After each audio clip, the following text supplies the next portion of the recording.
तो वेद में जो परम ईश्वर है वो निर्गुण ही है, कि एक व्यक्ति जो है वो स्वयं में ही सतयुग, द्वापर युग, त्रेता युग, कलयुग लेके चलता है। अगर वो सो रहा है तो कलयुग है, जग गया द्वापर, खड़ा हो गया त्रेता, चलने लगा सतयुग। मन में सवाल उठता है कि कौन पहले आया, विष्णु जी पहले आए, शिव जी पहले आए कि ब्रह्मा जी पहले आए।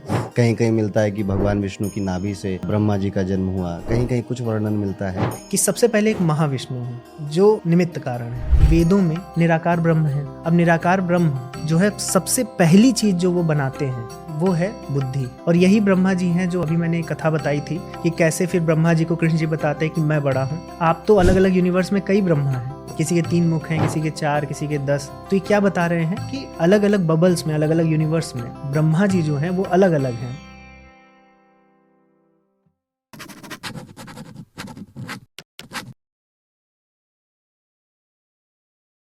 विशाल जी, अरुण पंडित शो में आपका बहुत बहुत स्वागत है। और मैं तो बहुत एक्साइटेड हूँ। मैं आपके जितने वीडियोस हैं, इंस्टाग्राम पे हो या यूट्यूब पे हो, उसकी जो नॉलेज है, और आप हमेशा फैक्ट्स को लेकर बातें करते हैं, धर्मों पे, वेदों पे बातें करते हैं। तो आज के हमारे इस पॉडकास्ट का थीम भी हम ऐसे रखेंगे कि वो चीज़ें जो हम सब सोचते हैं कि अरे ये सच है, या हमने कहानियों में या सीरियल में देख ली है, पर उसकी एक्चुअल में ट्रुथ क्या है।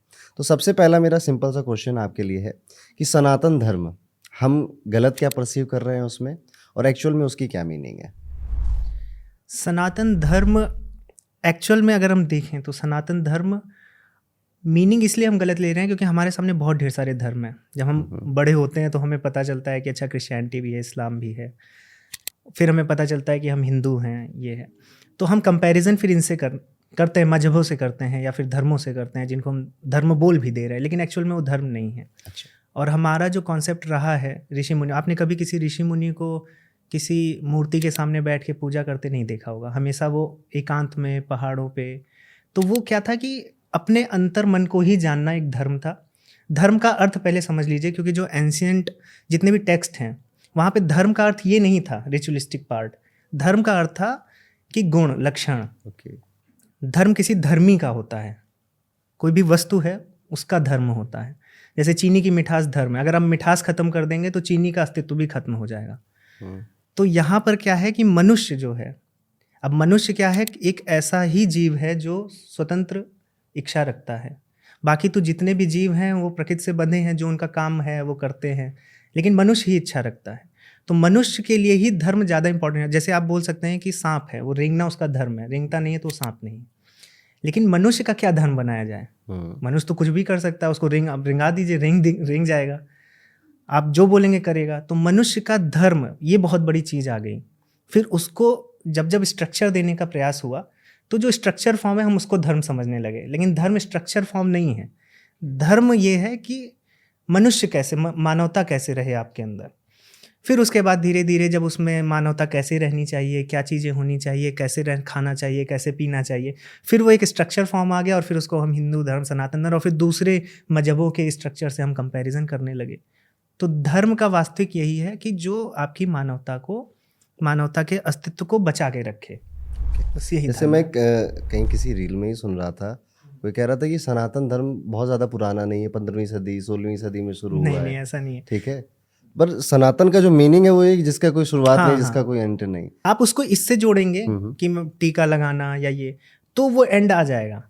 लेकिन जब आप उसकी व्यापकता को देखेंगे कि धर्म होता क्या है, धर्म जैसे अब फिजिक्स है, भौतिक विज्ञान है, तो उसका क्या पास्ट है? उसका कोई जन्म तो है नहीं। जब सृष्टि बनी भौतिक विज्ञान तो तब से ही था। अगर हम बिग बैंग को मानते हैं तो बिग बैंग जब हुआ तभी यूनिवर्सल लॉज बन गए। तो धर्म वही है, पदार्थ आ गया, धर्मी आ गया, तो उसका धर्म तो होगा ही। तो अगर पदार्थ प्रोटॉन बन गया, इलेक्ट्रॉन बन गया, फिर गैलेक्सीज बन गई, तो सब अपने धर्म से बंधे हैं, जो उनके धर्म है उससे चल रहे हैं। जब मनुष्य बना तो मनुष्य का भी धर्म है, वही सनातन धर्म है।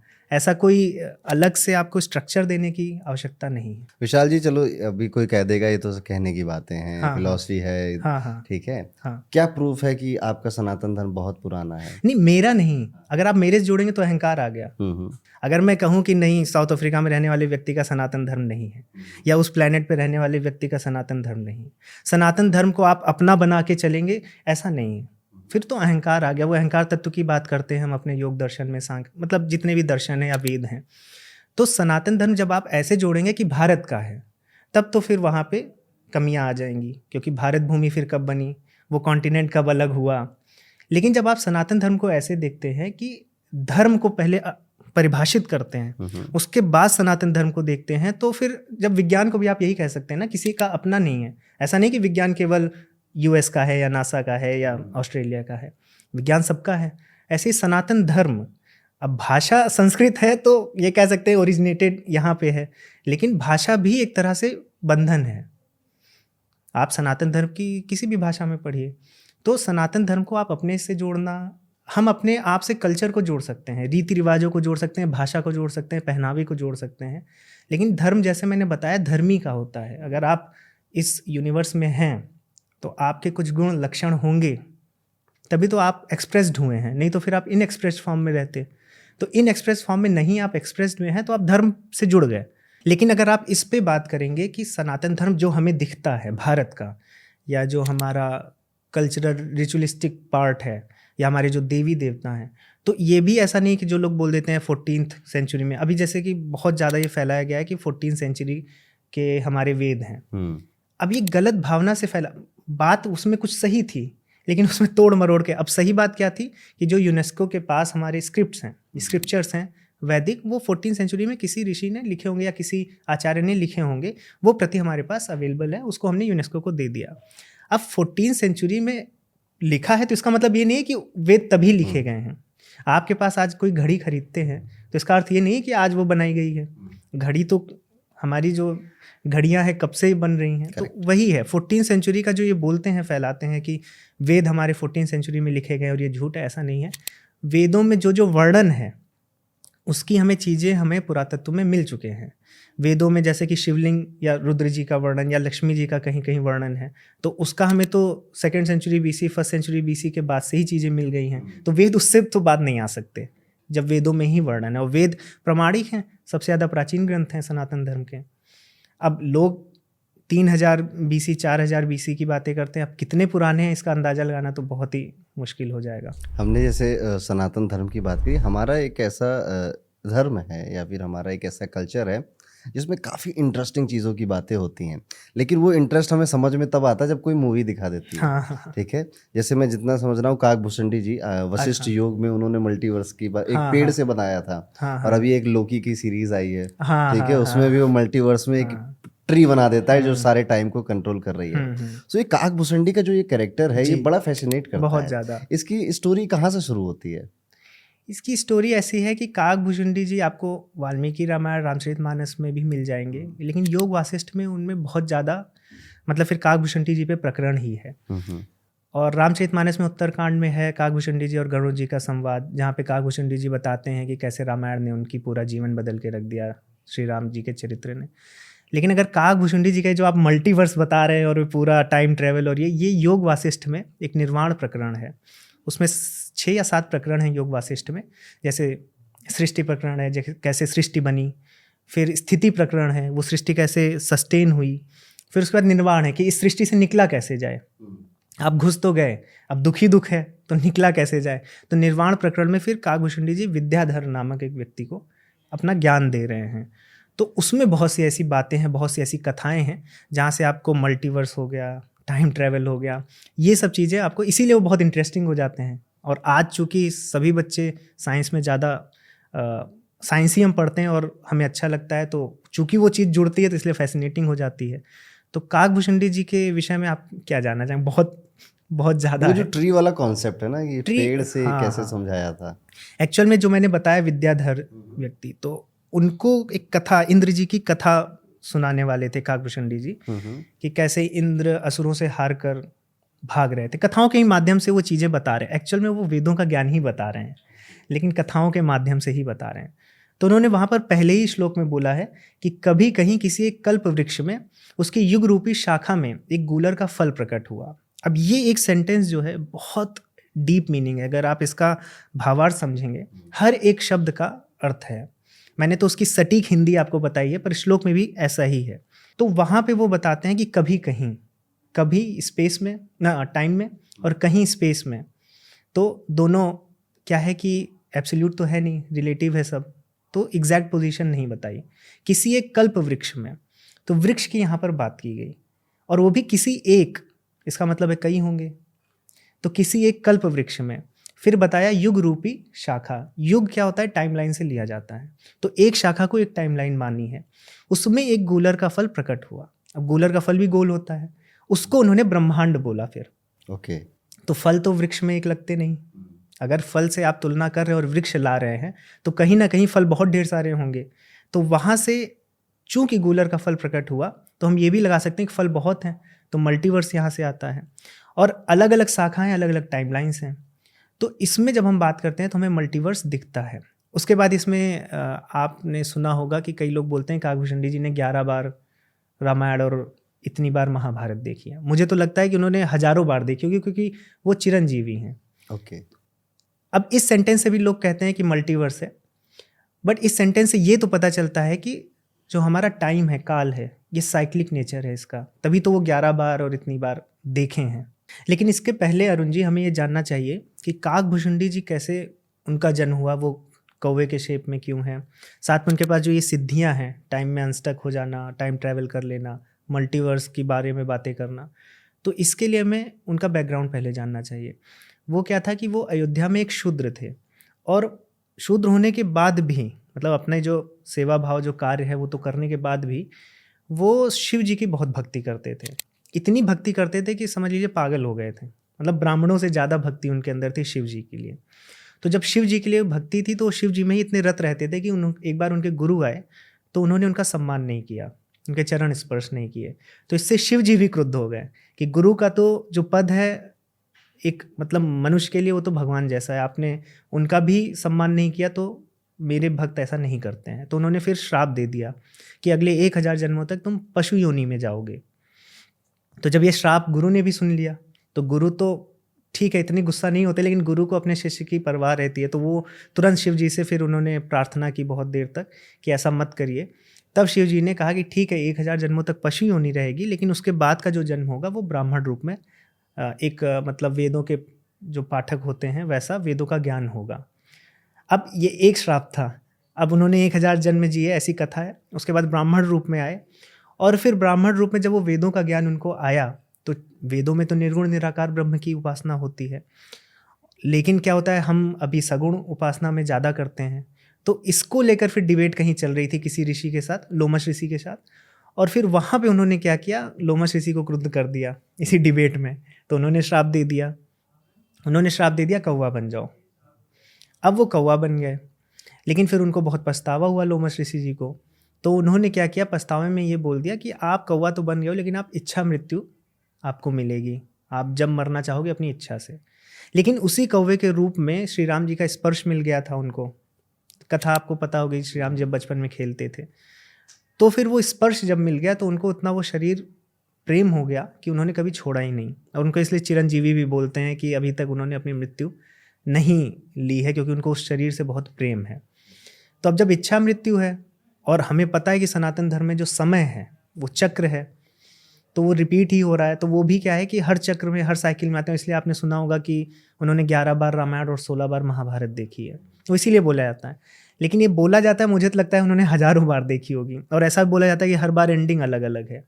तो इसलिए बहुत फैसिनेटिंग हो जाते हैं, क्योंकि इस तरह की बातें भले इमेजिन की गई हों, भले काकभूषणी जी ना हों, लेकिन उनके बारे में ऐसा बनाना, वेदों का ज्ञान इस तरह से बताना, और इस तरह की इमेजिनेशन रखना भी किसी ऋषि ने, किसी आचार्य ने की है, तो बहुत बड़ी बात है कि आप मल्टीवर्स जैसा कुछ सोच रहे हैं या टाइम डायलेशन की बात करते हैं। क्योंकि आप देखिए काकभूषणी जी की जो कहानियाँ हैं उसमें टाइम डायलेशन भी है। टाइम डायलेशन क्या होता है?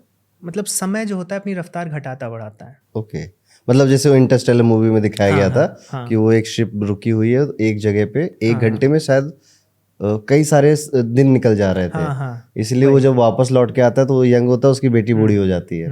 अच्छा, ओके। तो इसी में मैं थोड़ा सा टाइम ट्रेवल का एक वो दे दूंगा। कथा में टाइम डायलेशन भी है।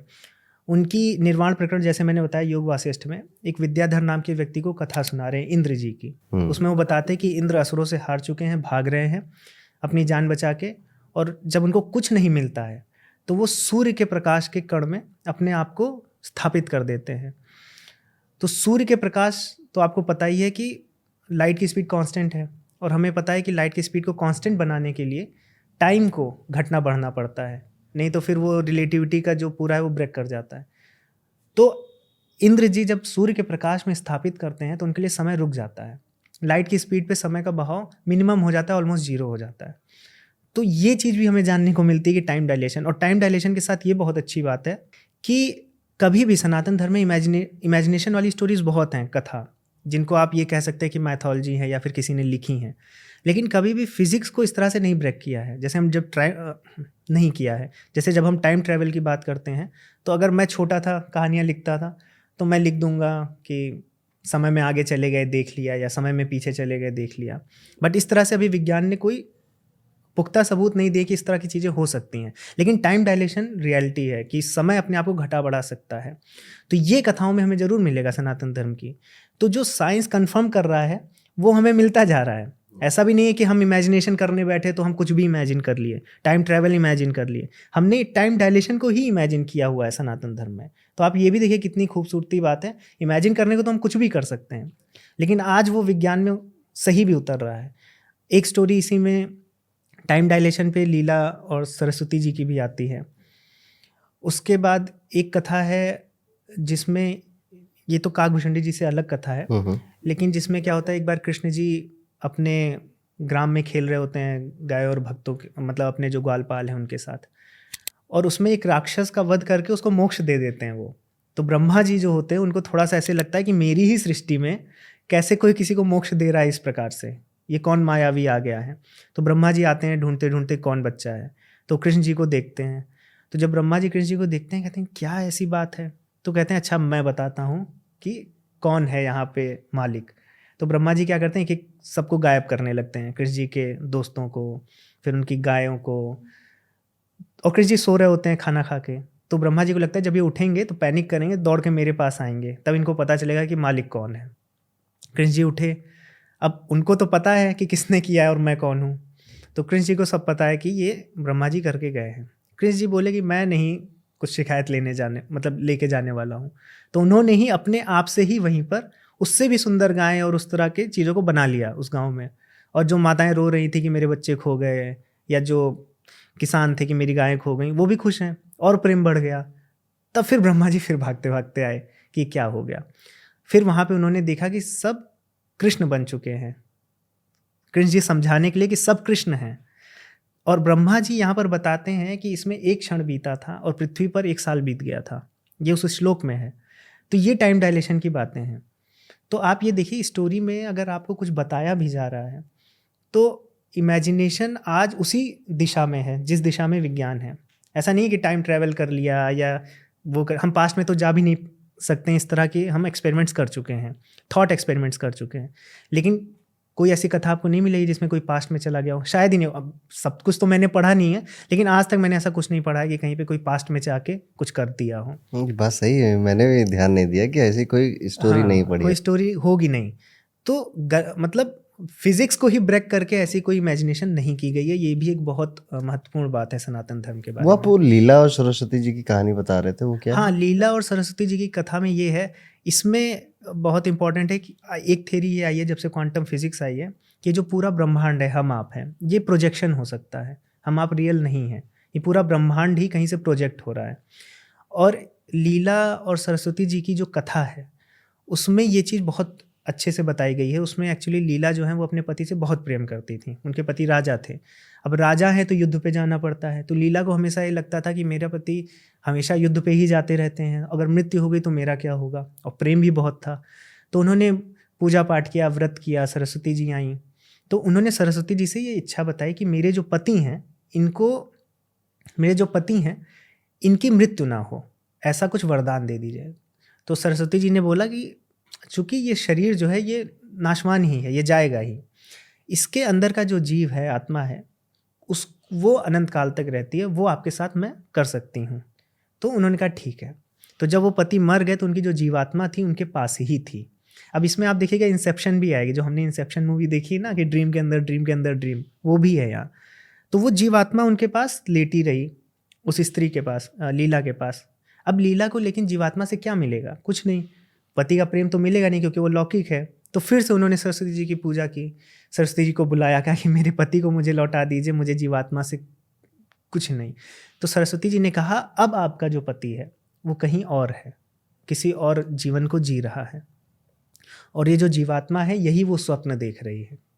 फिर उन्होंने बताया कि किसी दूसरे समय में पीछे ब्रह्मांड में एक ब्राह्मण और ब्राह्मणी थे। उस ब्राह्मण को राजा बनने का मतलब ड्रीम हुआ कि मैं ब्राह्मण नहीं, मैं राजा क्षत्रिय बनूंगा। अब यहाँ ये भी देख सकते हैं कि ब्राह्मण क्षत्रिय बन सकता है, ऐसे कोई जन्म से नहीं है। तो वो ब्राह्मण क्षत्रिय बनना चाहते थे, लेकिन उनकी इच्छा पूरी नहीं हुई, उनकी मृत्यु हो गई। तो जब मृत्यु हुई तो वो इच्छा उनके जीव में थी। अब वो जो जीव ने सपना देखा वो एक वॉरियर का देखा, वही वॉरियर लीला का हस्बैंड है। अब एक सपना चल रहा है ऑलरेडी, लेकिन अब वो हस्बैंड भी मर के जीवात्मा बन गया है। अब वही जीवात्मा एक और सपना देखी है जो ये आगे जाके दूसरी जगह राजा बना है। तो सपने के अंदर सपना है। तो इंसेप्शन भी है इसमें। और इसमें फिर लीला को विश्वास हो, इसलिए सरस्वती माँ क्या करती हैं, उनको लेके जाती हैं अलग अलग ब्रह्मांडों में जहाँ जहाँ वो उनका पति है। और लेके भी कैसे जा रही हैं, उसी जगह पे बैठ के, ऐसा नहीं कि शरीर के साथ, शरीर भाव को छोड़ दिया और कॉन्शियसनेस भाव को छोड़ दिया और कॉन्शियसनेस से लेके जा रही हैं। तो आप देख सकते हैं कि हमारी कॉन्शियसनेस एक कॉन्शियसनेस से जुड़ी है, यूनिवर्सल कॉन्शियसनेस से, जिसको हम आजकल क्वांटम इंटेंगलमेंट में भी देखते हैं। तो इस एक कथा में, और फिर जब लेके जाती हैं तो अलग अलग ब्रह्मांडों में दिखाती हैं कि कितने तरह के जीव हैं और अलग अलग जी रहे हैं, जो किसी ना किसी जीवात्मा के स्वप्न ही हैं। तो प्रोजेक्शन भी है, अलग अलग दुनिया में लोग भी हैं, तो हम एलियंस भी कह सकते हैं। टाइम डायलेशन की मैंने बात की, मल्टीवर्स की भी बात हो गई इसमें, और ड्रीम्स में ड्रीम्स भी हैं। तो एक कथा में आपको सब कुछ ही मिल गया। तो ऐसा है योग वासिष्ठ। आपने एलियन की बात करी, तो कहीं हमारे धर्मों में या फिर हमारे वेद पुराणों में एलियन का जिक्र मिलता है? एलियन, जैसे कि मैंने अभी बताया कि जब अलग अलग ब्रह्मांडों में लीला और सरस्वती जी के अलग अलग लोगों को देखा, तो उस तरह से हम मान सकते। अब जैसे एलियन हमको टीवी में दिखा दिया है, या हमें 4 पैर वाले, 4 आंख वाले, हाँ बड़ी बड़ी, इस तरह की कैसे व्याख्या होगी? और एलियन तो एक कोश की जीव भी हो सकता है, डेवलप नहीं हुआ है। हम भी तो एक कोश की जीव से आए हैं, तो वो भी एलियन हो सकता है। अब एलियन है कि नहीं है, इस पर हम डिबेट कर सकते हैं। देखिए अभी क्या है कि आप ये देखिए, हमारा सौर मंडल है, इसमें ही चीज़ें हम जानते हैं, प्लैनेट्स को जानते हैं।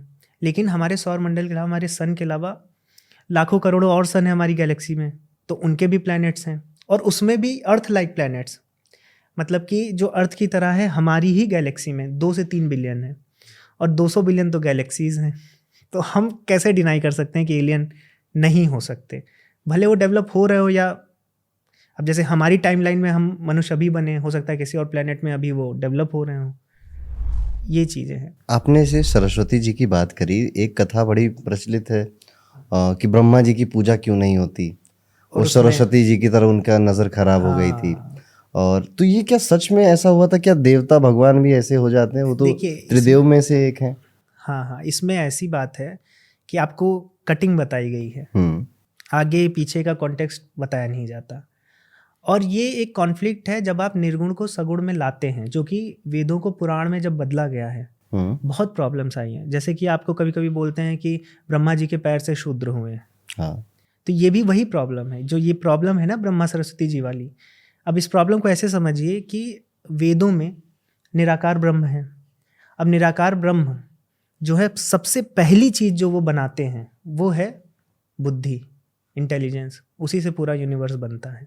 ये हमारा सांख्य दर्शन भी मानता है कि प्रकृति से पहला तत्व क्या निकलता है? महत। महत मतलब कॉस्मिक इंटेलिजेंस। तो जो भी निमित्त कारण है, ईश्वर है, सबसे पहले ज्ञान ही बनाता है। ये हमारे वेदों में है। अब इसको पुराणों में लाना है, और पुराणों में ईश्वर को ब्रह्म प्रजापति रूप दिया गया है। उनसे ज्ञान बना। ज्ञान कौन है? सरस्वती देवी। अब अगर देखा जाए तो वो कृति हैं, पुत्री नहीं है, क्योंकि क्रिएशन है। लेकिन उसमें वो मोहित हो गए, तो अब उसको पुत्री बना दिए। अगर पुत्री हैं तो सरस्वती जी की माँ का क्या नाम है, बता दीजिए। नहीं आप बता पाएंगे ना। आप पिता का नाम ब्रह्मा बोल रहे हैं, माँ का नाम भी बता दीजिए, नहीं बता पाएंगे, क्योंकि वो क्रिएशन है ब्रह्मा जी की, वो डॉटर नहीं है। उनको क्रिएशन है, इसलिए पुत्री भी कहीं कहीं बता दिया गया है। अब उस पर वो मोहित हुए। उसके बाद क्या हुआ? उसके बाद लज्जा आई, उसके बाद बहुत सी चीज़ें हुई हैं, वो चीज़ें आपको नहीं बताई जाएंगी। एक्सप्लेन करेंगे इसको, उसके बाद क्या क्या हुआ? तो इसमें होता क्या है कि ये जब हो जाता है, सरस्वती जी पे मोहित हो जाते हैं, तो कहीं ना कहीं मन में भी गिल्ट आ जाता है, और फिर जो उनके पुत्र हैं वो उनकी निंदा करते हैं वहाँ पर। और वो इतना लज्जित हो जाते हैं कि अपने आप को भस्म कर लेते हैं। और फिर यहाँ से माना जाता है कि अंधकार जो वॉइड है स्पेस का, मतलब आप ये कह सकते हैं कि बिग बैंग के पहले का जो वॉइड है, कुछ भी नहीं है, वो पैदा हुआ, कुछ भी नहीं होना, नथिंगनेस, ब्रह्मा जी से। फिर अब चूंकि ब्रह्मा जी अपने आप को भस्म कर लिए, लेकिन सृष्टि तो बनी ही, तो फिर वो अगले प्रकरण में फिर से वो नया यूनिवर्स, नए ब्रह्मा जी की कथा है। तो इस तरह से ये पूरा कॉन्टेक्स्ट है कि सोचना भी पाप है अपनी पुत्री के विषय में। ऐसा आज तो हम न्यूज़ चैनल पे देखेंगे कई ऐसे कृत्य हो जाते हैं जहाँ फादर अपनी डॉटर के ही साथ कुछ कर दिया है। लेकिन आप जो अच्छी चीज़ है वो नहीं लेगा कोई, कि ब्रह्मा जी ने सोच भी लिया तो उसके लिए अपने आप को भस्म कर लिए, लेकिन बस उतना ही बताएंगे कि अरे अपनी पुत्री के साथ ये कर दिया। और जबकि पुत्री भी नहीं है, वो पर्सोनिफाई किया गया है क्रिएशन को, कि क्रिएशन होगी कैसे। अगर बीज से पेड़ निकलेगा तो बीज में वो डेटा होना चाहिए ना। अगर हमारे डीएनए में डेटा ही नहीं है, हम कैसे हैं, वो ज्ञान ही नहीं है तो हम कैसे बनेंगे। तो इस यूनिवर्स को बनाने के लिए सबसे पहले ज्ञान बनाना पड़ा। तो वो ज्ञान चूंकि बनाना पड़ा है, उसको पर्सोनिफाई किया, पुत्री बोल दिए, चूंकि हम ज्ञान को देवी माँ से दिखाते हैं। तो ये कथा है। एक जो इसका वेरिएशन हम लोग सुनते चले आए हैं कि वो उनको वो हो गया था, उनके प्रति लस्ट क्रिएट हो गया था। तो वो सरस्वती जी की तरफ बढ़ रहे थे तो सरस्वती जी भाग रही थी। फिर वो अलग अलग एनिमल में कन्वर्ट हो रही थी छुपने के लिए, तो ब्रह्मा जी भी अपना रूप बदल ले रहे थे। फिर हर दिशा में वो भाग रही थी, तो हर दिशा के लिए एक चेहरा उनका क्रिएट होता चला जा रहा था। उसके बाद जब उनका शायद 5th फेस क्रिएट करते हैं, तब भगवान शिव बीच में आते हैं और कहते हैं ना इनफ इज इनफ, ठीक है। फिर उनका गला काटते हैं, फिर उनकी पूजा। इसी वजह शायद भगवान शिव ने फिर वहाँ पे श्राप दिया था कि तुम्हारे इस कृत्य की वजह से तुम्हारी कभी पूजा नहीं होगी। तो अभी भी पूरे दुनिया में मेरे ख्याल से ब्रह्मा जी का सिर्फ एक ही मंदिर है। वो हमारी ऑडियंस कमेंट करके बताएगी वो किस जगह पर है। हाँ, ये वेरिएशन है क्योंकि अलग अलग पुराणों में अलग अलग कथाएं हैं, क्योंकि अलग अलग वो ऐसा माना जाता है कि अलग अलग कल्प में वो कथाएं हैं। तो जैसे जो मैंने कथा बताई वो भागवत महापुराण से, जो आप कथा बता रहे हैं हो सकता है वो मत्स्य पुराण या किसी पुराण से है। तो थोड़ा वेरिएशन है, लेकिन जो आपका जो एंड आपको जो शिक्षा दी जा रही है, नैतिकता बताई जा रही है, वो वही है कि अगर आपने अपनी क्रिएशन या पुत्री, इसका आप फिलोसफिकल पॉइंट भी जा सकते हैं कि अगर बनाने वाला अपने ज्ञान से ही मोहित हो जाएगा तो बनाएगा क्या। ऐसे भी जा सकते हैं कि ब्रह्मा जी अगर ज्ञान में ही लिप्त हो जाएंगे तो वो ज्ञान कैसे चीज़ें बनाएगा। तो फिलोसफिकल भी सोच सकते हैं। तो ये है, बहुत डीप मीनिंग्स हैं कथाओं में। और अगर आप उसको कट करके ऐसे लगा के फिर आप बेइज्जत करना चाहेंगे, इंसल्ट करना, तो कर सकते हैं। और कई बार मुझे ऐसा भी लगता है ना, जैसे मन में सवाल उठता है कि कौन पहले आया, विष्णु जी पहले आए, शिव जी पहले आए कि ब्रह्मा जी पहले आए। कहीं कहीं मिलता है कि भगवान विष्णु की नाभि से ब्रह्मा जी का जन्म हुआ, कहीं कहीं कुछ वर्णन मिलता है। तो जैसा आप बता रहे थे कि मल्टीवर्स है, तो पता नहीं किसी वर्ष में ब्रह्मा जी पहले आए होंगे, किसी में शिव जी आए होंगे। इसमें एक थ्योरी ये है, और खासकर वैष्णव संप्रदाय मानते हैं कि सबसे पहले एक महाविष्णु है जो निमित्त कारण है। उनकी नाभि से ब्रह्मा जी नहीं है। महाविष्णु जी से जो बुलबुले के फॉर्म में यूनिवर्स निकल रहे हैं, उस हर यूनिवर्स में एक गर्भोदक्षाई विष्णु है, वो अलग विष्णु है। उनके नाभि से फिर ब्रह्मा जी हर बबल्स में अलग हैं। और यही ब्रह्मा जी हैं जो हम मैंने एक कथा बताई थी कि कैसे फिर ब्रह्मा जी को कृष्ण जी बताते हैं कि मैं बड़ा हूँ। आप तो अलग अलग यूनिवर्स में कई ब्रह्मा हैं, किसी के 3 मुख हैं, किसी के 4, किसी के 10। तो ये क्या बता रहे हैं कि अलग अलग बबल्स में, अलग अलग यूनिवर्स में ब्रह्मा जी जो हैं वो अलग अलग हैं। इसका कहने का मतलब ये है, साइंस से अगर लें, कि अलग अलग यूनिवर्स के जो लॉज हैं चलाने के, जो लॉज ऑफ यूनिवर्स हैं वो अलग अलग हैं। हमारे यूनिवर्स के लॉज जो है ऐसे हैं, इसलिए हमारी पृथ्वी, ये चीज़ें ऐसी बनी है, 3 डायमेंशन में बनी है, या ग्रेविटी ऐसी है, इस प्रोपोर्शन में चेंज होती है। तो अलग यूनिवर्स में अगर उसको वो सस्टेन कर सकता है लॉ, तो वो अलग लॉ होगा। तो इस तरह से बताया गया है कि फिर वो गर्भोदक्षाई विष्णु जी से अलग अलग ब्रह्मा निकलते हैं नाभि से। तो ये है वैष्णव संप्रदाय में कि 3 तरह के विष्णु जी हैं। अब जैसे कि अगर आप साइंस के हो, आप आईआईटी से पढ़े हुए हो, तो जैसे टाइम स्पेस एनर्जी के कॉन्सेप्ट हैं, तो महाकाल बोलते हैं, काल मतलब ही टाइम होता है। और विष्णु जी का रंग आप हमेशा नीला देखोगे, जो स्पेस का या आसमान का रंग है। और शक्ति यानी देवी माँ, ठीक है, तो वो एनर्जी का कॉन्सेप्ट है। इस तरह से बनाया गया। त्रिदेव की हमारे यहाँ है, ब्रह्मा विष्णु महेश, इसीलिए हर एक एटम में भी इलेक्ट्रॉन प्रोटॉन न्यूट्रॉन 3 होता है। तो ये कहीं ना कहीं बहुत डीप है और हमें इंटेलेक्चुअल लेवल पे बहुत हाई होना पड़ेगा इसको समझने के लिए। हाँ, और इतना डीप में जाना क्यों पड़ता है, क्योंकि हम यहाँ रुक सकते हैं कि कोई है जिसने बनाया, और उनकी पूजा करना प्रारंभ कर सकते हैं, जैसे कि अब्राहमिक रिलीजन करते हैं कि अल्लाह है या फिर गॉड है, हम यहीं तक सीमित हैं। उसके आगे फिर या तो कथाएं हैं, लेकिन कोई सृष्टि प्रकरण नहीं है कि यूनिवर्स कैसे बना। ये जो इच्छा है ये ऋषियों को हुई होगी कि ठीक है ईश्वर है, कैसे बनाए होंगे, सृष्टि में क्या क्या दिखता है। सृष्टि में हमें दिखता है कि क्रिएशन होती है, फूल खिलता है, तो क्रिएशन होती है तो कोई इसकी देवी या देवता होना चाहिए। फिर वो फूल की एक आयु होती है, उसमें वो पूरा जीवन जीता है तो कोई पालन करता होगा, या फिर वो फूल जब मरता है तो उसकी मृत्यु के लिए कोई देवी हो या देवता होगा। तो वहीं रुक जाए कि हाँ किसी ने किया है तो रुक सकते हैं। लेकिन ये जो आप कह रहे हैं कि जो जिज्ञासा है, जो क्यूरियोसिटी है कि आगे क्या आगे क्या, तो वहाँ पे सनातन धर्म में फिर आगे त्रिदेवों की संकल्पना हुई। अब त्रिदेवों की संकल्पना और फिर उनकी जो शक्तियां हैं, सतरजतम, ये दर्शन से ही आया है। अब सतरजतम किसी ने ऐसे एक्सपेरिमेंट नहीं किया है, लेकिन थॉट एक्सपेरिमेंट है कि कुछ लोग हैं बहुत खुश दिखते हैं, कुछ लोग हैं जो एक्टिविटी बहुत करते हैं लेकिन दुखी रहते हैं, लेकिन और कुछ लोग हैं आलस से युक्त होते हैं। और लोगों में ही नहीं, प्रकृति में भी ऐसा है। तो सतरजतम, फिर इससे आगे और फिलॉसफी बढ़ाएगी। तो रुकना नहीं है, ये कभी सनातन धर्म का रहा ही नहीं है। आज भगवत गीता को भी, जो 2000 3000 या 5000 साल पुरानी भगवत गीता है, आज हम उसको फाइनेंस में लगा रहे हैं, आज हम उसको मैनेजमेंट में लगा रहे हैं। क्यों लगा रहे हैं? क्योंकि हमें रुकना नहीं है, ज्ञान को रुकने नहीं देना है कि हाँ ये एक किताब है, इसको ही पढ़ेंगे भले कुछ भी बोल रही हो। ऐसा हम सब ग्रंथों को घसीट लाए हैं 21st सेंचुरी में। और बड़ी ताज्जुब की बात है कि इस कलयुग की जैसे जैसे बढ़ रहा है और लोगों को इंटरेस्ट इंक्रीज हो रहा है, तो अब वो जो स्टोरीज़ हैं लोग अपने अपने तरीके से उसे डिकोड कर रहे हैं। लेकिन जितना पास्ट में अगर देखा जाए तो जो सीरियल्स हैं उन्होंने कई सारे कैरेक्टरों को या कई सारी कहानियों को कहानी के रूप में दिखा दिया और हमने वही सच मान लिया। जैसे कि बड़ा फैसिनेटिंग कैरेक्टर है नारद जी का, ठीक है, उन्हें नारायण नारायण कहते हुए एक कॉमिक कैरेक्टर बना के रख दिया। जबकि अगर देखा जाए तो नारद जी 25 जो लीला अवतार हैं विष्णु जी के, उनमें से एक हैं। वो वेद व्यास जी के, वाल्मीकि जी के, प्रहलाद के और जो प्रजापति दक्ष हैं उनके हजारों संतानों के गुरु हैं। तो जब शिष्य सोचिए गीता लिख रहा है, महाभारत लिख रहा है, वाल्मीकि रामायण लिख रहा है, तो उनका गुरु कितना महान होगा। उसके बाद वो देखा जाता है कि वो फिलॉसफी के बहुत ज्ञाता है, वो म्यूजिक के बहुत बड़े ज्ञाता है।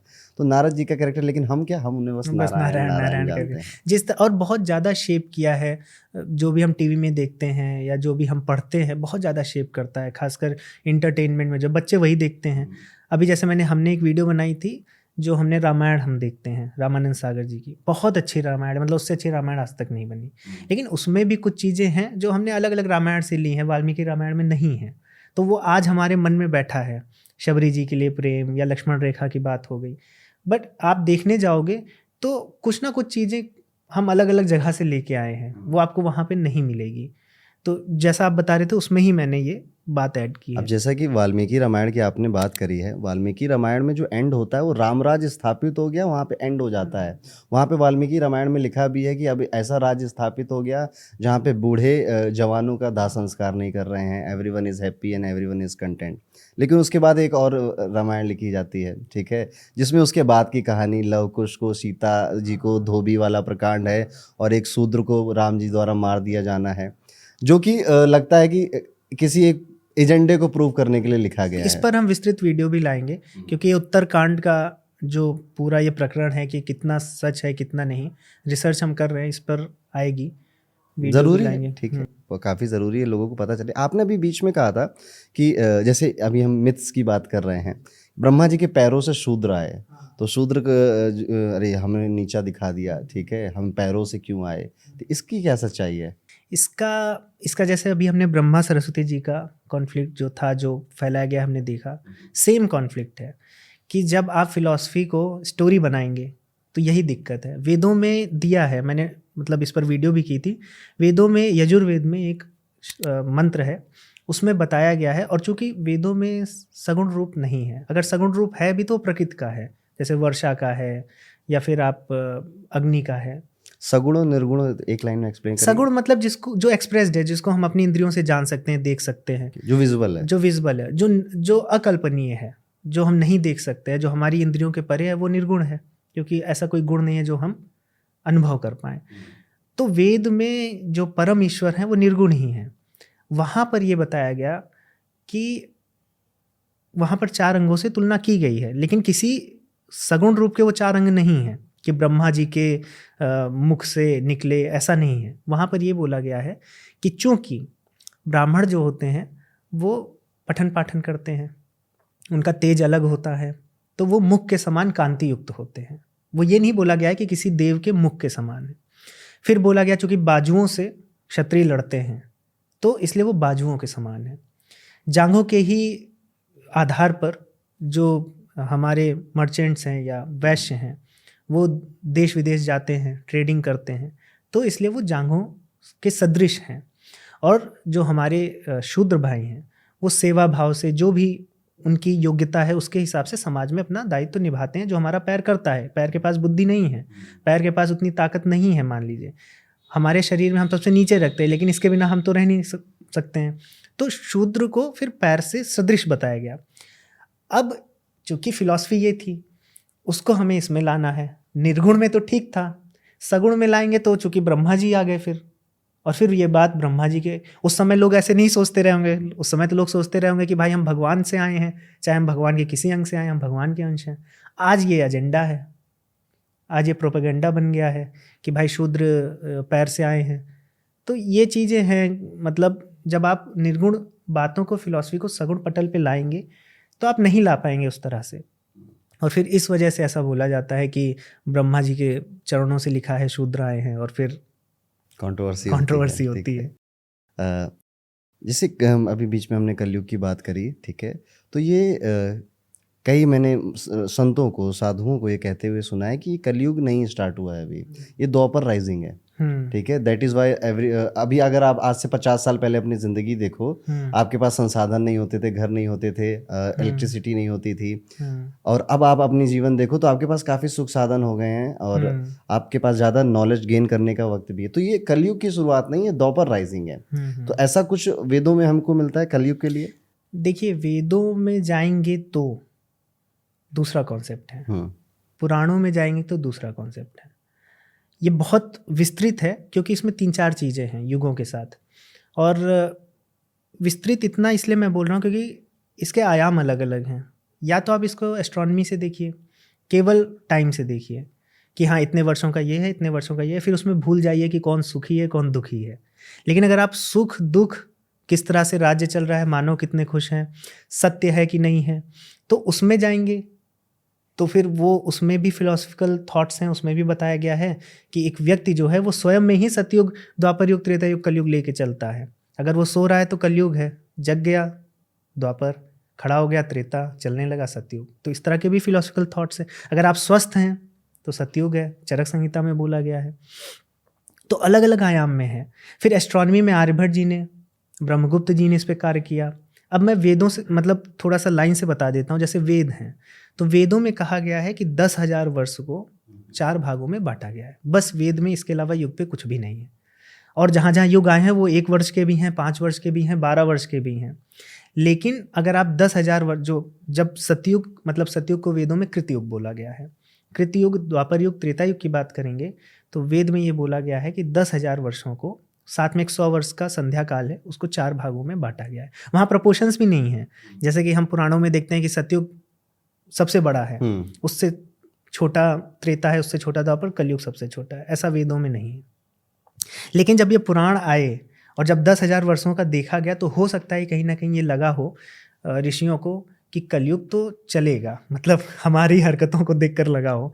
तो इसलिए उन्होंने लाख वर्षों में फिर उसको कन्वर्ट किया है। इस वर्ष को दिव्य वर्ष बोल के 10,000 को फिर 360 से मल्टीप्लाई करके फिर उन्होंने बड़ा नंबर निकाला। अब ये बड़ा नंबर यूज़ हुआ है। ये बड़ा नंबर हम ऐसे यूज़ करते हैं कि जब कॉस्मिक स्केल पे हम देखते हैं कि यूनिवर्स कितना पुराना है, पृथ्वी कब बनी है, तो इसको महायुग बोलते हैं। ये बहुत बड़ा नंबर है। और उसको क्या किया, फिर चतुर्युग बोल दिए हैं। और अभी भी आज भगवत गीता में चतुर्युग की बात होती है, फिर उसी नंबर्स के साथ सारी कैलकुलेशन होती है। तो इसमें बहुत कॉन्फ्लिक्ट है। आप वेदों का मानेंगे कि पुराणों का मानेंगे? तो जो वेद मानते हैं, फिर वेदों को मानने के बाद कुछ लोगों का ये भी है, एक युक्तेश्वर जी हैं, श्री युक्तेश्वर जी, उन्होंने अपनी स्टडी में बताया है कि सतयुग, फिर त्रेता, फिर द्वापर, फिर कली के बाद सतयुग नहीं आता। क्यों? क्योंकि ऐसा नहीं है कि एक रात आई कि अधर्मी है और अचानक से अगली सुबह सब सत्य का राज आ गया, प्रकृति का नियम ऐसा नहीं है। तो उन्होंने डिसेंडिंग और असेंडिंग साइकिल लगाई है कि सतयुग, फिर उसके बाद आएगा त्रेता, द्वापर, कली, कली के बाद फिर कली, फिर द्वापर, फिर त्रेता, फिर मतलब ऐसे साइकिल चलेगी। Okay. तो अलग अलग चीज़ें अगर बहुत डिटेल में मतलब आपको जानना है तो आप एक 3 वीडियोस की हमने सीरीज़ की थी, मेरे चैनल पे है, आप देख सकते हैं। क्या नाम है उनकी सीरीज का? सीरीज़ का नाम युग पे ही दिया है कि कलयुग खत्म हो गया क्या, कलयुग कब शुरू हुआ। उसमें जो बड़े बड़े रिसर्चर्स हैं उनकी पूरी हमने रिसर्च उसमें कवर की है। और अगर आप उससे देखेंगे तो कलयुग ये सब मन का है। एक उसमें महाभारत में भीष्म जी बताते हैं सैया से कि एक राजा अपने राज्य में सतयुग ला सकता है। तो इसका अर्थ यही है कि अगर आप फिलॉसफी या स्पिरिचुअल लेंगे तो अगर आप सत्य की राह पे चल रहे हैं, और बोला भी गया है वेदों में कि जो कृत युग है वो सत्य का युग है, त्रेता युग संकल्प का है, जैसे श्री राम जी ने संकल्प कर लिया कि अब तो रावण को हराना है, और उसके बाद द्वापर युग आवेग का युग है। आप आवेग देखिए, दुर्योधन और ये, हाँ। और कलयुग जो है उसके बाद वो शायद मृत्यु, मतलब नहीं, कलयुग की बात नहीं है वेद में। तो ये द्वापर युग तक इस तरह बताया गया कि सत्य, संकल्प, आवेग, जहाँ आवेग है वहाँ द्वापर है, जहाँ संकल्प है वहाँ त्रेता है, और जहाँ सत्य है वहाँ कृतयुग। कहीं ना कहीं ये हमारे एज ए ह्यूमन कैरेक्टर नहीं है कि कभी कभी हमें आवेग भी होता है, कभी कभी हमें संकल्प भी होता है। यही चीज उपनिषदों में हमारे, और अगर आप इसको स्वास्थ्य से जोड़ लेंगे कि कभी हम बहुत एनर्जेटिक फील करते हैं कि काम कर डालेंगे आज, कभी हम लेथार्जिक फील करते हैं कि नहीं हो रहा है, तो ये चरक संहिता में भी बोला गया है कि ये सतयुग है स्वास्थ्य का। और इसका ज्योतिष में भी यही परिकल्पना रहती है कि जैसे हम कहते हैं ना 9 ग्रह हैं, हाँ, तो लोग कहते हैं शनि तो इतना दूर बैठा है, वो तो गैस का गुब्बारा है, हाँ, वो हम पे कैसे असर डाल सकता है। तो बेसिकली आपके अंदर की जो डिज़ायर हैं या फिर जो इच्छाएं हैं, आप आज जो भी हो, आप खुश हो या दुखी हो, अपनी इच्छाओं की वजह से हो, ये जो 9 तरह की इच्छाएं हैं ये 9 तरह के प्लैनेट्स को दर्शाती हैं। ठीक है, तो ये कहीं ना कहीं हमारे अंदर की बातें, हमारे अंदर के गुण अवगुणों को कभी ज्योतिष की परिकल्पना से समझाया जा रहा है, कभी किसी कथा से समझाया जा रहा है, कभी सतगुरु और इस तरह से समझाया जा रहा है। Very fascinating. ये मतलब मैं जितने लोगों से बात करता जा रहा हूँ, ठीक है, इस पॉडकास्ट के जरिए, उतना ज़्यादा मुझको अलग अलग चीज़ें पता चल रही हैं। ठीक है, कभी महाभारत, कभी रामायण, आज आपसे मल्टीवर्स की कहानियाँ पता चल रही हैं। सो कहीं पुनर्जन्म का कोई कॉन्सेप्ट हो, वेदों में बातें हुई हो, देखिए, या मोक्ष का कोई कॉन्सेप्ट? ये तो कॉन्सेप्ट ही कॉन्सेप्ट है। मतलब अगर आप सनातन धर्म को अपना धर्म मानते हैं, सनातन के जो मूल विचार हैं उन पर चलते हैं, तो आप पुनर्जन्म और मोक्ष से बच नहीं सकते। और कुछ लोग मिथ बोलते हैं, लेकिन मिथ नहीं बोलना चाहिए। बिग बैंग प्रूवन नहीं है, लेकिन मिथ तो कोई नहीं बोलता कि बिग बैंग मिथ है, थ्योरी ही बोलता है। तो पुनर्जन्म या फिर मोक्ष हम थ्योरी बोल सकते हैं अगर हम प्रूव नहीं किए, मिथ नहीं बोलना चाहिए। अब पुनर्जन्म और मोक्ष का कॉन्सेप्ट है क्यों सनातन धर्म में, ये बहुत इंपॉर्टेंट है। जैसे जब ऋषियों ने देखा कि कोई व्यक्ति है, वो जन्म से विकलांग है, या जन्म से किसी ऐसी स्थिति में है जिससे वो निकलने में ही उसको 25 साल लग जाएंगे, और कोई ऐसी स्थिति में है कि वो 25 साल आगे ही है, तो ठीक है, हम विज्ञान से बता सकते हैं, समाज से बता सकते हैं, इसका ऐसे समाज में जन्म हुआ है, इसकी परिस्थितियां ऐसी हैं, विज्ञान बोल रहा है कि हाँ ये नहीं निकल पाएगा। लेकिन क्या विज्ञान से उस व्यक्ति का जीवन बदल पाएगा? मतलब अब उसको झेलना तो है ही 60 साल। अब जो विकलांग पैदा हो गया, आप उसको सांत्वना ही दे सकते हो कि भाई विज्ञान में ऐसा है, आपके डीएनए में कुछ ऐसा हो गया, या फिर आपके पैदाइश में ऐसा डिसीज़ हो गई, लेकिन इससे उसके जीवन पे क्या प्रभाव हुआ? उसको तो 60 साल 70 साल जब तक मृत्यु नहीं होगी झेलना पड़ेगा। तो यहाँ पर ऋषियों ने ऐसा सोचा कि क्या है ऐसा जो व्यक्ति में भेद है। तो कुछ तो है जन्म के पहले जिससे भेद हुआ है, कारण तो होगा तभी तो कार्य हुआ है। तो ये चीज़ हम जब तक मृत्यु के बाद और जन्म के पहले हम साइंस से नहीं पहुंच पाएंगे तब हम प्रूव नहीं कर पाएंगे। लेकिन फिलॉसफी से ये बताया गया कि जन्म के पहले कुछ ना कुछ कारण है, तो उसको पूर्व जन्म होना चाहिए। फिर अब पूर्व जन्म है और मृत्यु के बाद भी जन्म है, तो फिर तो दुख रहेगा ही, तो उससे निकलना है। तो निकलने को फिर मोक्ष बोला गया। और मोक्ष जितने भी इंडियन ओरिजिन वाले रिलीजन्स हैं, जैसे कि बौद्ध धर्म, जैन धर्म, भले नाम अलग हो, बौद्ध धर्म में निर्वाण बोला कि आपकी जब पूरी तृष्णा ही खत्म हो जाएगी तब आप मोक्ष पाएंगे। हमारे भी धर्म में अलग अलग दर्शनों में अलग अलग नाम है, कोई मोक्ष बोलता है, कोई कैवल्य बोलता है। तो मतलब जब आप इस चक्र से मुक्त हो गए तो मोक्ष हो गया। या फिर आप अगर इसको साइंस से ऐसा बोल सकते हैं कि DNA 10⁻30 ह्यूमंस बना सकता है, लेकिन आप नहीं बन रहे हो तो आप मुक्त हो। आप बन गए तो फिर आप मुक्त नहीं हो। लेकिन इसमें फिर आत्मा का कॉन्सेप्ट आता है, वो भौतिक से हम नहीं जोड़ सकते, लेकिन मैंने मतलब एक एनालॉजी बैठाने के लिए बताया है कि साइंस से ऐसे देख सकते हैं। बाकी पुनर्जन्म की थ्योरी इसी पे है कि जो हमारे जन्म के समय भेद है ये क्यों है। ये ऐसा, अगर ईश्वर दयालु है, ईश्वर इक्वालिटी में बिलीव करता है, तो जन्म के समय हमारी स्थितियां अलग नहीं होनी चाहिए। तो ईश्वर ने एक प्रकृति बनाई है जिसमें एक कर्म का नियम है, उस नियम से सबको डिसाइड हो रहा है, ईश्वर की इसमें कोई इच्छा नहीं है, तो इसलिए फिर पुनर्जन्म का कॉन्सेप्ट मानना पड़ता है। जैसे अब हम लोग बहुत डीप जा रहे हैं, बहुत नॉलेजेबल दिखने की कोशिश कर रहे हैं इस पॉडकास्ट में, तो मैं भी थोड़ा ज्ञान के बिंदु छिड़कना चाहूँगा। जैसे हमने बात करी कि यही इस मोक्ष इसी जीवन में मिलता है, ठीक है, और आप जीते जीते मोक्ष पा सकते हो। कैसे? बस आप अपनी इच्छाओं को कंट्रोल करना सीखो और अपने रिएक्शंस को कंट्रोल करना सीखो। इसीलिए आप देखिए जो सन्यासी होते हैं, हिंदू सन्यासी या बहुत बड़े आचार्य, उनको नहीं जलाया जाता है। इसके पीछे का रीज़न भी यही है कि हमारे यहाँ अग्नि संस्कार जो आया वो आया ही इसीलिए कि अग्नि जो है वो आपके स्थूल शरीर और सूक्ष्म शरीर को अलग कर दे। उसके बाद सूक्ष्म शरीर आगे नया शरीर ले, शायद आपको मोक्ष मिल जाए नए नए शरीर में अगर आप बढ़ें। लेकिन चूंकि हमारे सन्यासी जो आचार्य हैं, साधु संत हैं, उन्होंने इसी जीवन में प्राप्त कर लिया है मोक्ष, उनका शरीर बचा रह गया है। इसको दर्शनों में बोलते हैं कि जैसे आप जब चौक चलाते हैं, कुछ घड़ा बनता है, तो उसके बाद जब घड़ा बन जाता है तो चौक बस चलती रहती है, अपने आप रुकती है। तो यही है कि वो मोक्ष तो प्राप्त कर लिए, लेकिन उनका शरीर उसी चौक की तरह बस अब अपने आप रुक जाएगा, तो इसलिए फिर उनको जलाते नहीं है। मतलब ऐसी मानता है कि अग्नि संस्कार उन्हीं का होना चाहिए जो मोक्ष से मुक्त नहीं, जो मोक्ष पा ही लिए हैं। और अगर योग दर्शन पढ़ेंगे महर्षि पतंजलि जी का योग सूत्र, तो उसमें इस बात पर भी है कि ऐसे भी योगी हैं जो शरीर के साथ मोक्ष प्राप्त कर लेते हैं, फिर उनका शरीर बस तब तक रहता है जब तक जो पुराने कर्म संस्कार हैं वो ना खत्म हो जाए। जैसे मोक्ष हम जीते जीते प्राप्त कर सकते हैं, वैसे ही मेरे ख्याल से स्वर्ग और नर्क भी हमारा जीवन यही है। आप ही अपने लिए स्वर्ग बनाते हो इस जीवन में, आप ही नर्क बनाते हो। मैं आपको बता दूं, स्वर्ग नर्क जैसा सनातन धर्म में नहीं है। ये बात की बातें हैं, खासकर पौराणिक कथाओं के बात की। और आज लोग स्वर्ग नर्क के लिए एकदम परेशान है। ये अब्राहमिक माइंडसेट है जहाँ पे जन्नत जहन्नुम, ये सनातन धर्म का नहीं है स्वर्ग और नर्क। ये हाँ, अगर उस थेरी से कोई अच्छा काम करने लगता है तो इसलिए उसको आगे बढ़ाया गया है कि हाँ स्वर्ग जाओगे या ये है, बट ये कहीं नहीं है सनातन धर्म में। सनातन धर्म में सिर्फ मोक्ष है। तो कहीं ना कहीं इसको ऐसे कह सकते हैं कि लोगों को कंट्रोल करने के लिए, क्योंकि इंसान बड़ा बदमाश आदमी है, ठीक है, हाँ। तो उनको कंट्रोल करने के लिए इस तरह के नियम बनाए गए, ठीक है। अब जैसे माता पिता बोल देते हैं कि खाना नहीं खाओगे भूत आ जाएगा, हाँ, तो भूत तो नहीं आने वाला है, तो उसी तरह की बात है। सो कहीं ना कहीं लोगों को कंट्रोल करने के लिए, उनके मन में डर बैठालने के लिए, डर बिन प्रीत ना होए सुदामा, ठीक है, तो ताकि नरक जाओगे अगर ये काम करोगे, किसी को मृत्यु कर दोगे, किसी को मार दोगे, किसी के साथ कुछ गलत कार्य करोगे, स्त्री का अपमान करोगे, तो नरक मिलेगा। तो भैया इनफैक्ट भगवत गीता में श्री कृष्ण जी बोलते हैं कि आपका जो मन है वही डिसाइड कर देता है कि आप स्वर्ग में हो कि नरक में हो। आपका मन अगर आपका दोस्त है, मित्र है, तो आप तो स्वर्ग में हो।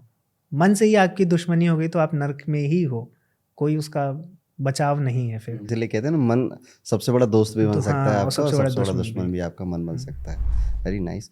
जैसे आपने कई सारी कथाएं सुनाई हमें, काकभूषुंडी की कथा सुनाई और कई सारे मिथ भी बस्ट किए जो कि हमारे सनातन धर्म में या वेद पुराणों में है। कोई और ऐसी कथा हो जो कि टाइम को दर्शा रही हो या टाइम ट्रेवल को दर्शा रही हो? एक हमें कथा मिलती है, हनुमान जी की कथा है, बहुत फैसिनेटिंग ये भी है। इसमें क्या है कि हनुमान जी चूँकि बहुत बलशाली है, उनसे तो सभी डरते हैं, और श्री राम जी को ये बात पता थी कि अगर मैं मनुष्य रूप में आया हूँ तो जाना ही है। तो अब लेने, जैसे यमराज जी को हमारे यहाँ दिखाया जाता है, मृत्यु का पर्सोनिफाइड रूप है कि मृत्यु जब आती है तो यमराज जी के रूप में आती है, और हनुमान जी तो श्री राम जी के साथ कुछ बुरा हो जाए ऐसा होने नहीं देंगे, तो वो खड़े रहते हैं हमेशा। अब श्री राम जी को उनको भटकाना है, तो वो ये चाहते हैं कि हनुमान जी यहाँ से चले जाए तो मैं फिर अपने धाम जाऊँ। तो अब क्या है कि इसमें भटकाने के लिए वो अपनी अंगूठी क्या दरार से नीचे फर्श से छोड़ देते हैं कि जिससे वो कहीं चली जाए, फिर मैं खोजने के लिए भेज दूंगा हनुमान जी को। तो फिर ये करते हैं, और हनुमान जी क्या होता है कि वो फिर खोजने जाते हैं नीचे पाताल लोक में जहाँ गई है। फिर वहाँ पे उनको पता चलता है, मतलब एक नाग वासुकी हैं जो नागों के राजा हैं वो बताते हैं तुम फिर आ गए, तो उनको लगता है कि मैं फिर कैसे आ गया। तो फिर वो देखते हैं कि अंगूठियों का ढेर लगा है, तो उनको लगता है अब इसमें मैं खोजूं कैसे। तो वासुकी जी भी नहीं समझ पाते हैं कि कैसे नहीं खोज पाएंगे। फिर वो खोजने जाते हैं, और जब खोजते हैं तो उनको मिल जाती है, पहली ही मिल जाती है। लेकिन फिर वो दूसरी उठाते हैं तो वो भी श्री राम जी की अंगूठी है, तो उनको समझ नहीं आता। तो वासुकी जी फिर उनको समझाते हैं कालक्रम के बारे में कि ये हर बार होता है, हर बार एक वानर आता है यहाँ एक ढूंढने के लिए अंगूठी, और हर कल्प में ऐसा होता है। फिर वो कल्प का कॉन्सेप्ट बताते हैं कि कल्प है, कल्प में इतने चतुर्युग हैं, फिर उसके बाद ये हर बार होता है, हर बार आप ऐसे करते हो। तो ये बहुत फैसिनेटिंग है कि मतलब इस तरह की बातें हैं जो आपको बताती हैं कि साइक्लिक नेचर ऑफ टाइम है। जैसे कि अगर आप देखिए तो बहुत से जो और फिलॉसफीज़ हैं या दूसरे धर्म हैं, वो ऐसा मानते हैं कि लीनियर है टाइम, टाइम बस चल रहा है। या फिर आज से 4000 या पहले तो ऐसा भी मानते थे कि 5-6 हज़ार साल पहले ब्रह्मांड बना है क्रिश्चियनिटी में। लेकिन इस तरह का व्यापक थॉट कि ब्रह्मांड बनता है, खत्म होता है, फिर बनता है, इतने कॉस्मिक लेवल पे समय चलता है, ये सनातन धर्म में ही देखने को मिलता है। और आज भी ऐसी थेरीज है विज्ञान में निकाली गई हैं कि हम सिंगुलैरिटी पे तो जाके रुक जा रहे हैं कि जहाँ से ब्रह्मांड बना है, बट वो कहाँ से आया होगा। तो ऐसे भी शोध हुए और वैज्ञानिक ये भी थ्योरी बताते हैं कि जो वो पॉइंट है जिसमें बिग बैंग हुआ, वो पिछले ब्रह्मांड उस पॉइंट में समाया है। ओके। और फिर वो नया ब्रह्मांड बना है। तो ये साइकिल चल रही है, और ये साइकिल जो है इन कथाओं के माध्यम से हमें समझाई जा रही है। क्वांटम फिजिक्स, एस्ट्रोफिजिक्स, एस्ट्रोनॉमी सब कुछ है यहाँ पे। सब कुछ है। और जैसे कि मैं किसी से सुन ही रहा था कि हर एक चीज़ का ना नंबर भी डिसाइड है, और कहीं ना कहीं वो 9 पे आके ऐड हो जाता है। ठीक है, हाँ जैसे कलयुग को कहते हैं कि 4,32,000 साल का हाँ, है। तो ऐसे ऐसे आप महाभारत में देखिए 18, अब जैसे 9 बोले ना, तो 18 दिन युद्ध चला, 18 सेनाएं थीं, तो ये 9 पे जुड़ता है। साथ में गीता में 108, 18 अध्याय थे, 108 नंबर भी। 108। तो कहीं ना कहीं इसको कहते हैं ये यूनिवर्स का नंबर है। हाँ। ठीक है, नंबरों में की आपकी लाइफ में कोई ऐसे असर रहा है? नंबर्स, जैसे कि नंबर्स मैं बहुत ज़्यादा देखता था पहले, अभी मैंने थोड़ा सा बंद किया। लेकिन जहाँ भी कुछ नंबर आया डेटा में जोड़ देता था, क्योंकि इससे क्या है, मैंने देखा है मेरे अनुभव में कि जो भी 6 पे जुड़ते थे वो मेरे लिए बहुत लकी नंबर है 6। और मुझे लगता है कि मैं 24 को पैदा हुआ हूँ, वो 2 4 6 जुड़ता है तो मैं बैठ के, मैं कोई न्यूमरोलॉजिस्ट नहीं हूँ, ना मुझे उसका ज्ञान है, लेकिन अनुभव है। अगर आप किसी को बताएंगे कि हाँ ऐसा होता है, वो भले ना माने, लेकिन कोई अपने अनुभव को तो नहीं झुटला सकता है। तो मेरा अनुभव ऐसा रहा है कि 6 अगर जुड़ता है तो मेरे लिए, जैसे मैंने अगर बोर्ड में टॉप किया है, या मैंने कुछ अच्छा अचीव किया है, या मेरी IIT क्रैक हुई है, तो सब 6 पे जाता है। ऐसे ही और भी, जैसे 2 है तो 2 क्या है, मैं यात्रा 2 पे ही करता हूँ मोस्टली। तो जानबूझ के करते हैं कि इत्तेफाक से? नहीं, इत्तेफाक से, संयोग से ऐसा होता है कि टिकट हो गई है, मैं ट्रेन पे चढ़ने वाला हूँ, फिर मैं देखूंगा अच्छा आज 11 है, अच्छा आज 20 है, और वो जुड़ेगा 2 पे ही।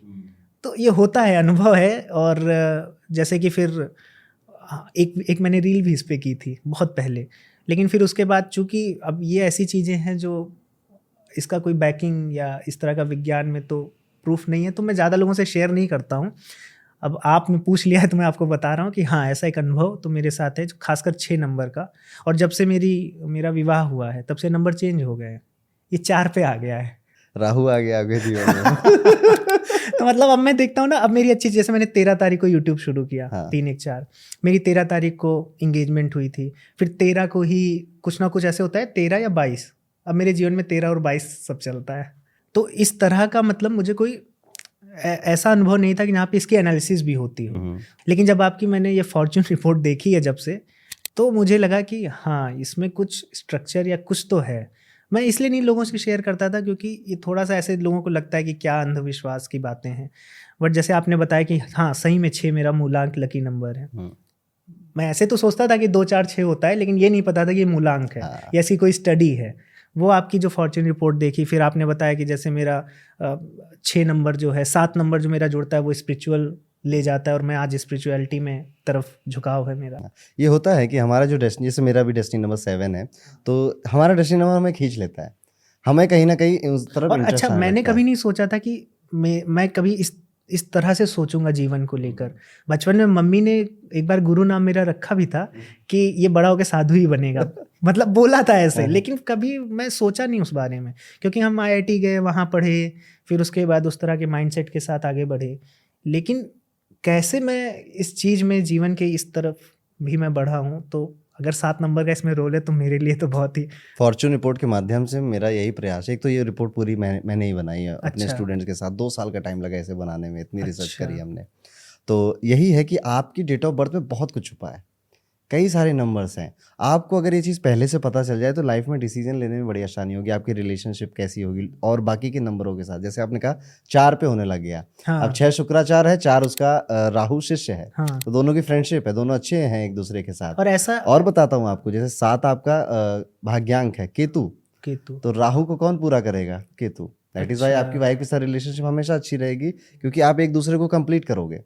तो इस तरह से ये चीज़ें होती हैं और ऐसे बहुत सारे कॉन्सेप्ट हैं न्यूमरोलॉजी की जो हम फॉर्च्यून रिपोर्ट में लिख कर भेजते हैं। आपके पास कोई किताब वगैरह दीजिए तो मैं अरे मैं इस रिपोर्ट जब जो भी रिपोर्ट लेता है मैं उसको कोर्स फ्री में देता हूँ, ठीक है। अच्छा। तो वो पूरी न्यूमरोलॉजी के जो जितने भी बेसिक कॉन्सेप्ट्स हैं इनफ है, वो आराम से उसमें सीख सकता है। इवन मैं एस्ट्रोलॉजी का कोर्स भी फ्री में देता हूँ उसके साथ। अच्छा। मेरा कहीं ना कहीं मोटिव है कि यार ये सब चीज़ें सीखो, आपको खुद ही पता चलेगा।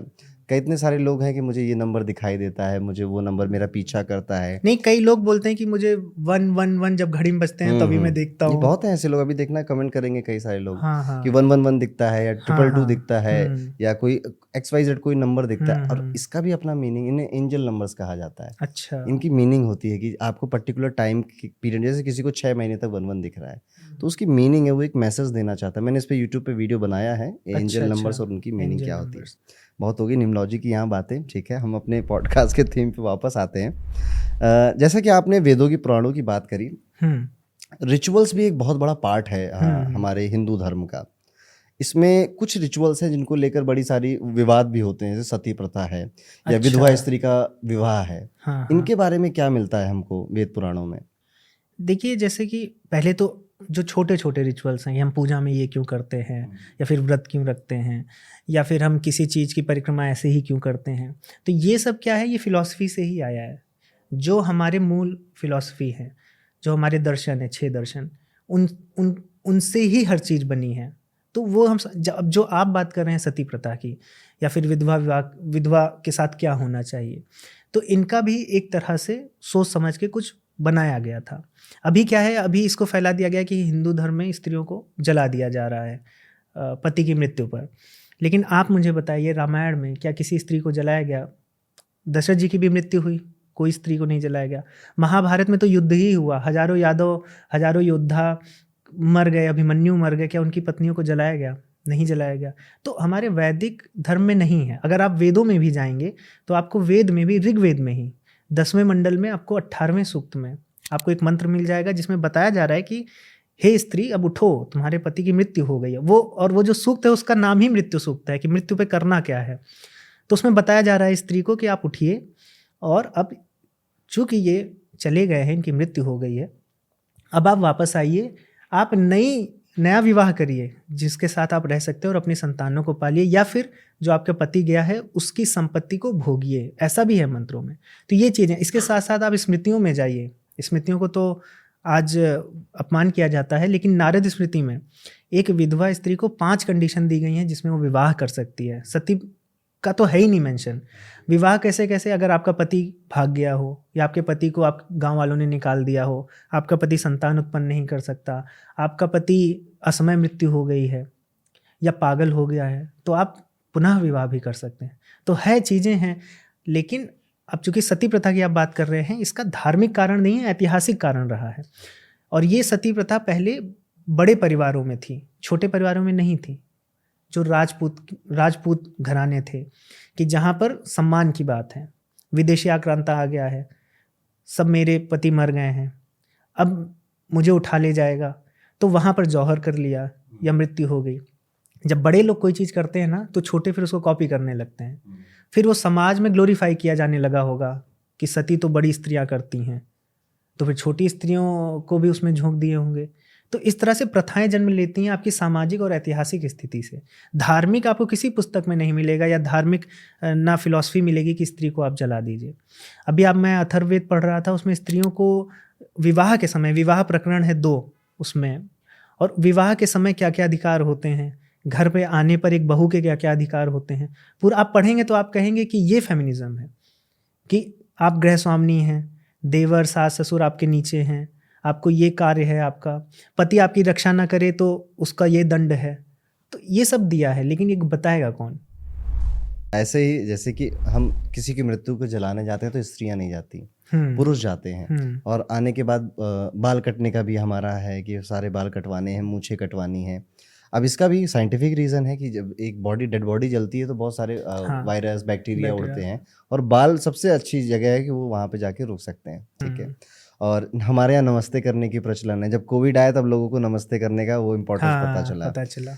हमारे यहाँ 13वीं का है कि किसी की मृत्यु हो गई तो 13 दिन आइसोलेशन में रहो, कुछ नया मत करो, कहीं बाहर मत जाओ, एक जगह रहो। सूतक कहते हैं। हाँ, इसे सूतक कहते हैं। और ये क्या है? ये वही तो है आइसोलेशन जो आप हाइजीन बनाने के लिए कोरोना में कर रहे थे।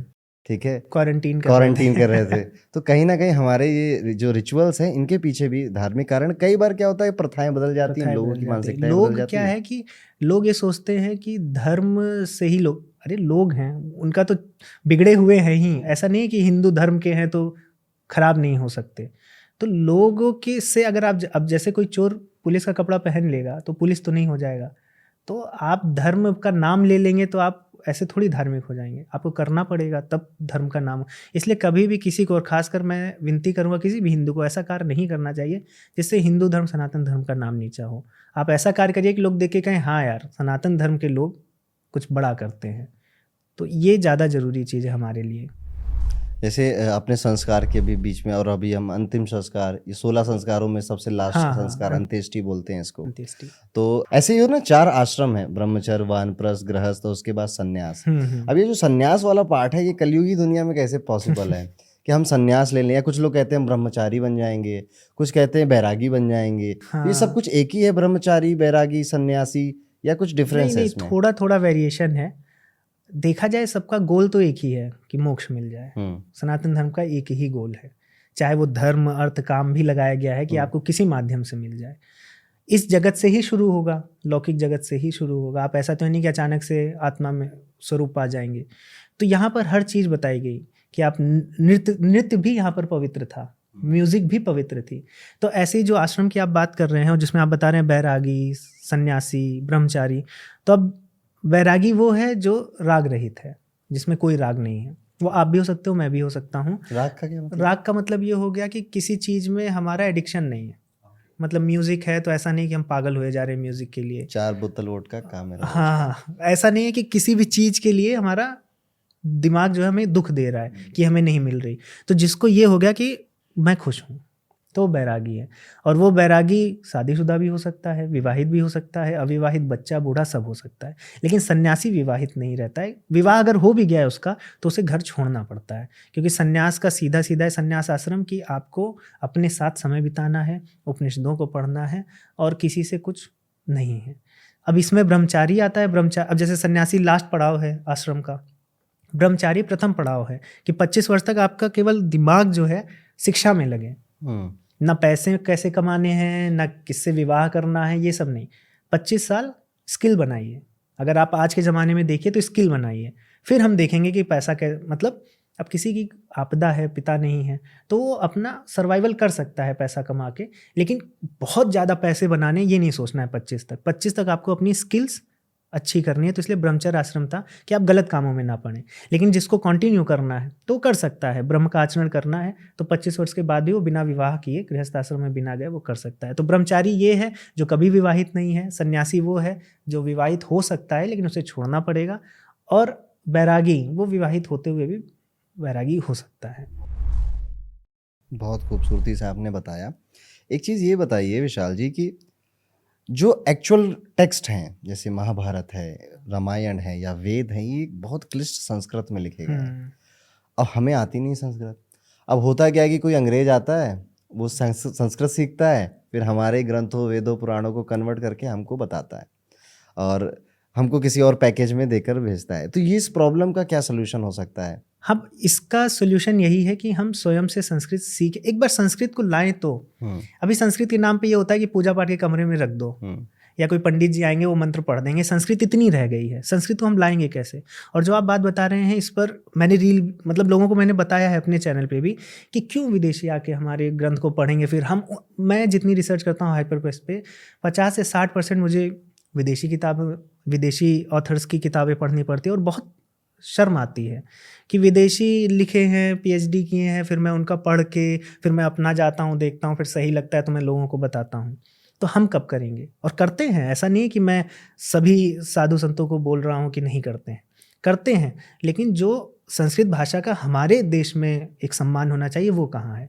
इसलिए ही मैंने प्रयास किया है कि एक संस्कृताचार्य जी के संग मिलकर एक कोर्स बनाऊं। तो कोर्स बनाना प्रारंभ कर दिया है। अब होता क्या है कि आप देखिए, दूसरे धर्म में, दूसरे मजहब में लोग भले वो मूल भाषा ना जाने, अरबी भले ना जाने, लेकिन उसको रट लेंगे। हमको तो एक श्लोक भी हम किसी से पूछ लेंगे तो नहीं बता पाएगा। तो भाषा जाननी भी, ऐसा नहीं है रटना है, भाषा जाननी भी है, समझना है। अब आचार्य जी को हमें ढूंढने में भी 6 महीने लगे। हमने फिर बेंगलोर तक, गुरुकुल तक हमने बात की। फिर वहाँ पेजावर मठ से एक बेंगलोर के ही एक हैं, मठ के ही पूर्ण प्रज्ञ गुरुकुल से एक आचार्य जी हमें मिले, अभी दिल्ली में पढ़ा भी रहे हैं। उनसे हमारी भेंट हुई और चूंकि वो संस्कृत के प्रचार प्रसार में लगे हुए हैं तो उनको ये संकल्प अच्छा लगा, तो हमने उनके साथ कोर्स बनाया है। और जो भी, जिनको भी वो कोर्स लेना है, जैसे पढ़ना चाहते हैं संस्कृत, मैं सबसे विनती करूँगा कि आप संस्कृत पढ़िए। तो वो कोर्स हमारे जो प्लेटफॉर्म है शिक्षणम ऐप पर आने वाला है। आप उसकी प्री बुकिंग करिए, आपको 25% डिस्काउंट भी है। तो ये बहुत अच्छा अवसर है। इतने प्रकांड विद्वान आपको संस्कृत पढ़ा रहे हैं, साथ में हमने क्वालिटी भी मेंटेन की है। तो हम चाहते हैं कि उसको कोर्स को करें और हमारे संस्कृत को खुद पढ़ के खुद अर्थ निकालें, तो ज़्यादा बेहतरीन रहेगा। मैंने जैसे संस्कृत 12th तक पढ़ी है, ठीक है, अच्छा। और मैंने अच्छे खासे मार्क्स भी आते थे उस समय संस्कृत में, लेकिन उसके बाद मुझे कहीं नहीं मिला। एक टाइम आया था यूपीएससी की जब प्रिपरेशन हो रही थी तो ऑप्शनल चूज करने का, तो मुझे कुछ लोगों ने सलाह दी थी कि अगर आप बहुत जल्दी से क्रैक करना चाहते हो तो संस्कृत में कंपटीशन नहीं है। अच्छा। कोई नहीं लेता है संस्कृत में। और हमारे स्कूल के एक शशांक नाम था उनका, शशांक जी, AIR 5 आई थी, उन्होंने संस्कृत ऑप्शनल लिया था। तो ये आपको क्योंकि जो टीचर जो चेक कर रहा है ना कहीं उसको भी है कि मैं संस्कृत पढ़ाता हूँ, इसको प्रमोशन मिलना चाहिए। आपने शिक्षणम ऐप है आपका, उसमें मैं गया हूँ, उसमें कई और भी कोर्स हैं। हाँ, जैसे कि अभी मैंने बताया कि मैं दर्शनों से मुझे बहुत प्रेम है और मैंने देखा कि अभी सनातन धर्म में लोग रामायण पढ़ेंगे, महाभारत पढ़ेंगे, भगवत गीता पढ़ेंगे। खैर भगवत गीता भी दर्शनों का ही निचोड़ है, लेकिन दर्शनों को कोई नहीं जानता, बहुत ज़्यादा पॉपुलर नहीं है, जैसे सांख्य योग, न्याय वैशेषिक, वेदांत, मीमांसा। तो मैं चाहता था कि मैं किसी तरह से लोगों तक ये पहुँचाऊँ। पहले तो अपनी वीडियो के माध्यम से थोड़ा थोड़ा बताया, लोगों में इंटरेस्ट हुआ। फिर मैंने एकेडमिकली, मतलब खुद पढ़ के पूरा अच्छे से कोर्स बना के शिक्षणम पे दिया है और वहाँ पे बच्चे पढ़ते हैं।